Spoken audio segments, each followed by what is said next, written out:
Panginoon, maraming salamat sa laging pagbibigay ng mga araw na puno ng blessings.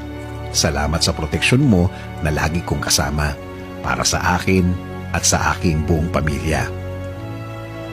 Thanks for always for your provision, your guidance, and protection. Thank you also, God, for your faithfulness and love for us, Lord.